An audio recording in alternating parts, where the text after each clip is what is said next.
ou na minha opinião, hoje Fernando Pessoa é um dos maiores poetas, um dos mais bem conceituados, um dos homens mais bem tidos entre as rodas de literatura, não só de literatura, mas também as rodas de conversa de quem realmente tem uma convivência maior com relação à literatura. Eu sei que infelizmente no Brasil hoje nós temos um acesso um tanto restrito às belas artes, vamos dizer assim, né? Principalmente com relação à literatura e a autores afamados. Nós temos uma popularização muito vazia, vamos dizer assim, com relação à poesia, né? E eu sei que muitas pessoas não sabem o que é o poema Mar Português, não sabem quem foi Fernando Pessoa, não sabem o que é a obra de Fernando Pessoa, não tem a menor ideia do que seja análise literária e muito menos sílabas poéticas. Vamos lá. Eu vou começar fazendo uma pequena menção a o que é o poema Mar Português, certo? Eu vou ler o poema junto com vocês e a gente vai poder fazer assim uma análise juntos do que é o poema Mar Português, certo? Vamos lá. Vamos lá, meus amigos. Ó mar salgado, quanto do teu sal não são lágrimas de Portugal. Por te cruzarmos, quantas mães choraram, quantas filhas em vão rezaram, quantas noivas ficaram por casar. Para que fosses, ó mar, valeu a pena? Tudo vale a pena se a alma não é pequena. Quem quer passar além do bojador, tem que passar além da dor. Deus ao mar o perigo e o abismo deu, mas nele é o que eu espelho o céu. Bem, pela forma superficial que podemos ver no texto, o poema ele retrata uma realidade triste de despedida, de afastamento, muito forte. Ele lembra sempre a distância, a dor. Com relação à palavra bojador, bojador é uma região do mar, mas uma região que divisa entre o mar, certo? E ele fala sempre daquilo. Ele começa falando: ó mar salgado, quanto teu sal não são lágrimas de Portugal. Ele tenta mostrar que as lágrimas que as mães, que as noivas, que as filhas derramaram fizeram o mar se tornar mais salgado. Esse poema ele foi escrito no livro em 1930. Ele foi escrito no livro Mensagens, que foi dividido em 3 volumes: O Brasão, Mar Português e o outro, eu não lembro o nome do outro livro nesse momento, mas aqui para o final desse vídeo eu vou lembrar o nome do outro livro.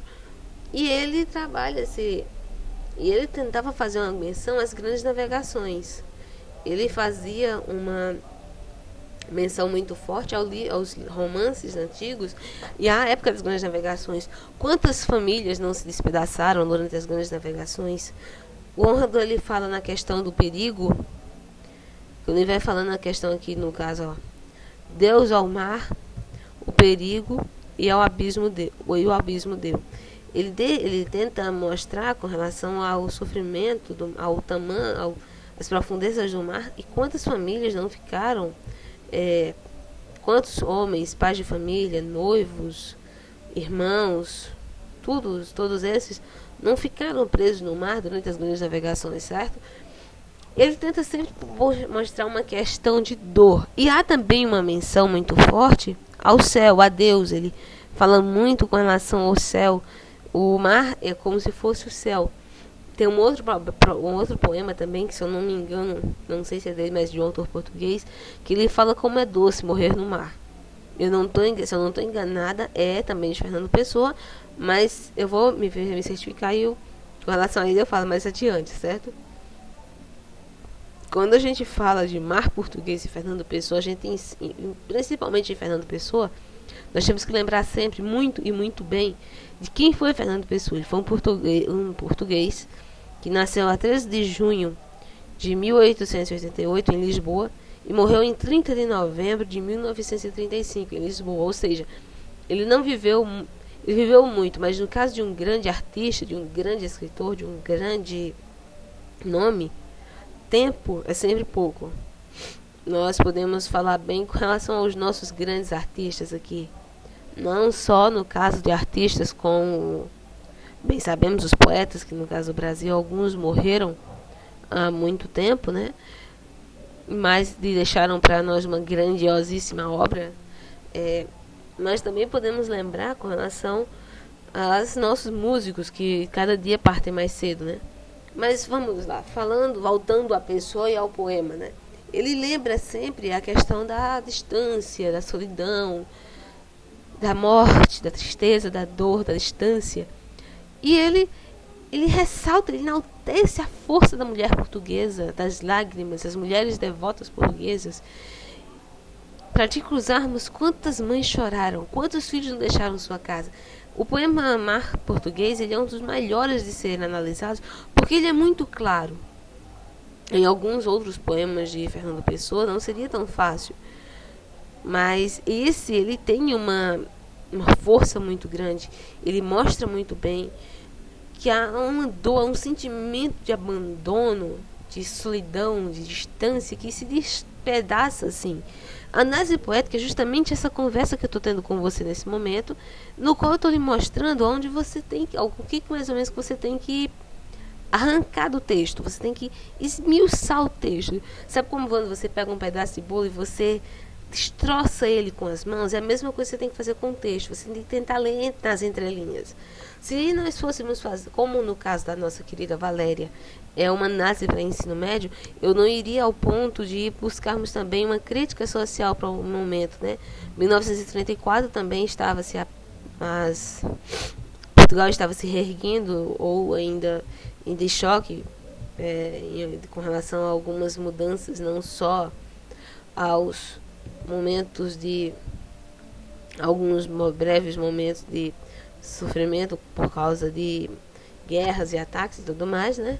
Mas também há uma questão social, uma conotação social em todo o texto. Veja o histórico. Antes de você analisar qualquer texto, seja ele uma poesia, um conto, um romance, veja o contexto histórico do seu texto, com relação ao que o autor fala, ao que o autor tenta repassar para você no momento da leitura. Vamos continuando aqui. Mas Fernando Pessoa foi esse autor português, esse homem maravilhoso, magnífico, extremamente complexo, de uma vida extremamente simples. Ele era um homem muito simples com relação à sua forma de ler e de falar para o povo, né? A gente pode exatamente tentar entender Fernando Pessoa como sendo vamos dizer assim, um Vinícius de Moraes português, né? Na minha opinião, Fernando Pessoa e Vinícius de Moraes têm uma vaga semelhança, não literária, mas sim uma semelhança na forma de tratar os sentimentos, de enxergar o ser humano, né? Bem, eu acho que com relação à análise literária nós chegamos ao ponto máximo.